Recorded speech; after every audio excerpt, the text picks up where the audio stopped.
ಈ ಕ್ರಾಸ್ ಮರಿಗಳೆಲ್ಲ ಅತಿ ಹೆಚ್ಚು ಬಕ್ರೀದಲ್ಲೇ ಸೇಲ್ಸ್ ಆಗೋದು. ಅದರಲ್ಲೂ ಮುಸಲ್ಮಾನ ಬಂದವರೇ ಜಾಸ್ತಿ ತಗೊಳ್ಳೋದು ಈ ಮರಿಗಳನ್ನ. ಇರೋದು ಹೇಳ್ಬೇಕು, ಸುಮ್ಮನೆ ಸುಳ್ಳೆಲ್ಲ ಹೇಳ್ಕೊಂಡು ಕ್ರಾಸ್ ಮರಿನೂ ಬ್ರೀಡಿಂಗ್ ಮಾಡೋಕ್ಕೆ ಶುರು ಮಾಡ್ತಾರೆ. ಕ್ರಾಸ್ ಮರಿ ಬ್ರೀಡಿಂಗ್ ಮಾಡ್ತಾರೆ ಅಂದರೆ ಮರಿ ತೆಗ್ಸಿದ್ಮೇಲೆ ಅದು ಮಟನ್ಗೆ ಹೋಗೋದು ಕ್ರಾಸ್ ಮರಿಗಳದು. ಸರ್ ಆಮೇಲೆ ಇದು ಅಂದಾಜು ಮ್ಯಾಕ್ಸಿಮಮ್ ಎಷ್ಟು ಕೆಜಿ ಬರುತ್ತೆ ಸರ್?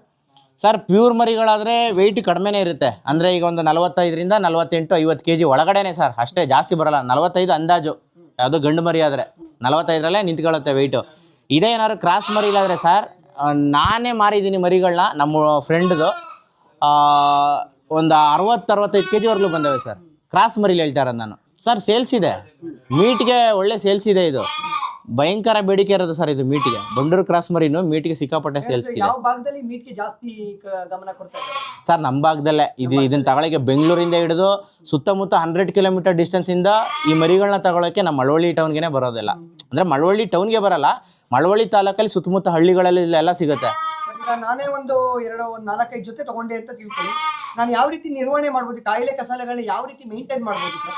ಸರ್ ಸಾಕಿ ಮಾರ್ಬಿಡ್ತೀನಿ ಅಂತ ಅಂದರೆ ಒಂದೇ ವ್ಯಾಕ್ಸಿನೇಷನ್ ಸಾಕು, ಅಂದರೆ ಒನ್ ಟೈಮ್ ಸಾಕು. ಅಂದರೆ ತಗೊಂಡೋದ ತಕ್ಷಣ ET ಒಂದು ಮಾಡಿಸಿ, ಒಂದು 20 days ಗ್ಯಾಪ್ ಬಿಟ್ಟು PPR ಮಾಡಿಸಿದ್ರೆ 6 ತಿಂಗಳಾದ್ಮೇಲೆ ಇನ್ನೊಂದ್ಸಲ ET ಮಾಡಿಸ್ಕೊಳ್ಳಿ ಸಾಕಲ್ಲಿ. ಯಾಕಂದ್ರೆ ಒಂದು ವರ್ಷದಲ್ಲಿ ಮಾರ್ಬಿಡ್ತೀವಿ. ರೆಗ್ಯುಲರಾಗಿ ಇದನ್ನು ವ್ಯಾಕ್ಸಿನೇಷನ್ ಕೂತ್ಕೊಳ್ಳೋ ಅವಶ್ಯಕತೆ ಇಲ್ಲ, ಹೆಂಗಿರು ಮಾರ್ಬಿಡ್ತೀವಿ, ಮಟನ್ಗೆ ಹೋಗುತ್ತದು. ಸೊ ಹಂಗಾಗಿ ಕ್ರಾಸ್ ಮರಿಲೆಲ್ಲ ನೀವು ಮಾಡಿಸ್ಬೇಕಾದ್ರೆ ಇಷ್ಟೇ ಸರ್, ET PPR. ಕೆಲವು ರೀಜನಲ್ಲಿ ಅವಶ್ಯಕತೆ ಇದ್ದರೆ HS ಅಂತ ಬರುತ್ತೆ, ಮತ್ತು ಬ್ಲೂ ಟಂಗ್ ಅಂತ ಬರುತ್ತೆ. ಅದು ಅವಶ್ಯಕತೆ ಬಿದ್ದಲ್ಲಿ ಮಾತ್ರ. ಅಂದರೆ ಕೆಲವೊಂದೊಂದು ರೀಜಲ್ಲಿ ಆ ರೋಗಗಳು ಜಾಸ್ತಿ ಇರ್ತವೆ, ಎಲ್ಲ ರೀಜನಲ್ಲೂ ಇರಲ್ಲ, ಕೆಲವೊಂದು ಭಾಗಗಳೆಲ್ಲ ಅಷ್ಟೇ.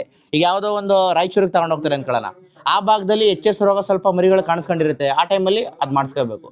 But compulsory sir ET PPR ಮಾಡಿಸ್ಕೋಬೇಕು. ಡೇಂಜರಸ್ ರೋಗಗಳು ಅಟ್ಯಾಕ್ ಆದರೆ ಮಾತ್ರ ಎಲ್ಲ ಮರಿಗೂ ಸ್ಪ್ರೆಡ್ ಮಾಡಿ ಸತ್ತೋಗ್ಬಿಡ್ತವೆ ಸರ್, ಡೆತ್ಗಳಾಗ್ಬಿಡ್ತವೆ. ಕಾರಣನೇ ಗೊತ್ತಾಗಲ್ಲ, ಡೆತ್ ಆದಾಗ ರೋಗಗಳ ಒಳಗಡೆ ಇದ್ದು ಆ ಥರ ಆಗ್ಬಿಡುತ್ತೆ.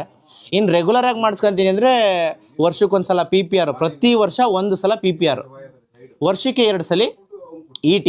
ಅದ್ರ ಜೊತೆಗೆ ಸರ್ ಡಿವಾರ್ಮಿಂಗ್ ತುಂಬ ಇಂಪಾರ್ಟೆಂಟು, ಸಾಕಿ ಮಾರೋರಿಗೆ ಎಸ್ಪೆಷಲಿ. ಯಾಕಂತಂದರೆ ಡಿವಾರ್ಮಿಂಗ್ ಏನಾಗುತ್ತೆ ಅಂದರೆ, ತಿಂದಿದ್ದೆಲ್ಲ ಡೈಜೆಷನ್ ಆಗಿ ಮೈಗೆ ಹತ್ತಿದ್ರೆ ಮಾತ್ರ ಮರಿ ಗ್ರೋತ್ ಆಗೋದು.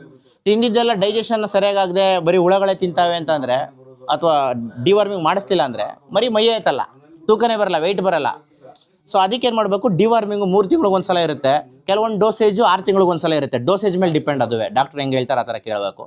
3 ತಿಂಗಳಿಗೆ ಒಂದೊಂದ್ಸಲ ಇದೆ, ಅದರ 3 ತಿಂಗಳಿಗೆ ಒಂದೊಂದ್ಸಲ ಮಾಡಿಸ್ಕೊಂಡ್ರೆ ಆಗುತ್ತೆ ಸರ್. ಈ 3 ಕಂಪಲ್ಸರಿ, ಡಿವಾರ್ಮಿಂಗು, ET PPR ಮಿಸ್ ಮಾಡಿಸ್ದಂಗೆ ಮಾಡ್ಬೇಕು ಸರ್. ಸರ್ ಮರಿ ಕ್ವಾಲಿಟಿ ಮೇಲೆ ಡಿಪೆಂಡು, ಪ್ರೈಸು ಏನು ಫಿಕ್ಸ್ಡ್ ರೇಟ್ ಅಲ್ಲ. ಬಟ್ಟೆ ಅಂಗಡಿಗೆ ಹೋದ ತಕ್ಷಣ ಫಿಕ್ಸಡ್ ರೇಟ್ ಅಂತ ಒಂದು 999 ಅಂತ ಹಾಕ್ಬಿಡ್ತಾರಲ್ಲ, ಆ ಥರ ಏನಲ್ಲ ಇವು. ಹೆಂಗೆ ಅಂದರೆ ಜಾತಿ ಕುಲ ನೋಡಿ ರೇಟ್ ಫಿಕ್ಸ್ ಮಾಡ್ತೀವಿ. ಒಂದು 10,000ದಿಂದನೂ ಸಿಗುತ್ತೆ ಸರ್. 10,000ದಿಂದ ಒಂದು 50,000, 60,000, 70,000 ತನಕ ಇದಾವೆ ಮರಿಗಳು. ಮರಿಲೇ, ಸಣ್ಣ ಮರಿಲೇನೆ, ಅದು ಜಾತಿ ಮೇಲೆ ಹೋಗುತ್ತೆ. ಈಗ ಈ ಮರಿನ ಸರ್ ನನಗೆ 55,000 ಕೇಳಿದ್ರು ಒಂದು ತಿಂಗಳಿಂದನೇ. 55,000ಕ್ಕೆ ಇದು 7 ತಿಂಗಳು ಮರಿ, 7ರಿಂದ 8 ತಿಂಗಳು ಮರಿ ಸರ್ ಅಷ್ಟೇ. ಇದು ನನಗೆ 55,000 ಕೇಳಿದ್ರು. ನಾ ತಂದಿದ್ದು ಇದಕ್ಕೆ ಅರ್ಧ ದುಡ್ಡಲ್ಲಿ, ನಾನು ಓಪನ್ ಆಗಿ ಹೇಳ್ತೀನಿ, ನಾ ತಂದಿದ್ದು 55,000ದ ಅರ್ಧ ದುಡ್ಡಲ್ಲಿ. 22 ಅಂದರೆ ನಾನು 27,000 ತಂದಿದ್ದು, 27-28,000 ತಂದಿದ್ದು ಸರ್. ಅಂದರೆ ಇದ್ರ ಜೊತೆ ಇನ್ನೊಂದು ತಂದಿದ್ದೆ, ಸೋಮ ಅಂದ್ಬಿಟ್ಟು, ಅವ್ನು ಸೇಲ್ ಮಾಡ್ಬಿಟ್ಟೆ.